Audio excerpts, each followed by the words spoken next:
என் கணவரை எப்படியாவது மீட்டு கொடுங்க.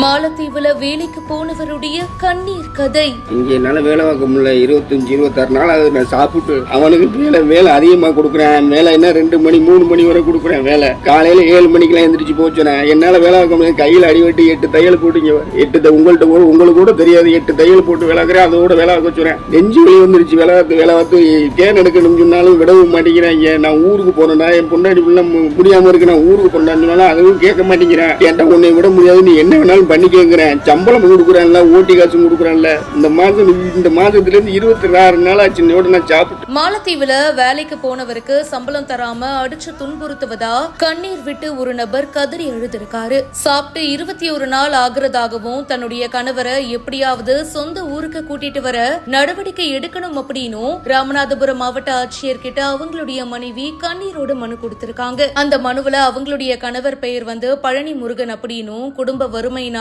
மாலத்தீவுக்கு வேலைக்கு போயிருக்காராம். 2 மாசம் மட்டும்தான் சம்பளம் கொடுத்திருக்காங்க போல. அதுக்கப்புறமா சம்பளம் கொடுக்கல அப்படின்னு கூறப்படுது. வேலை செய்யற இடத்துல அவரை அடிச்சு துன்புறுத்துவதாகவும் சாப்பாடு கூட கொடுக்கல அப்படின்னும் சம்பளம் கூட தேவையில்லை, சொந்த ஊருக்கு அனுப்பிடுங்க அப்படின்னு சொல்லும் போது அடியாட்களை வச்சு மிரட்டியதாகவும் சொல்லப்படுது. தன்னுடைய கணவரை எப்படியாவது மீட்டு கொடுங்க அப்படின்னு சொல்லிட்டு கலெக்டர் கிட்ட கண்ணீரோட கோரிக்கை வச்சிருக்காங்க.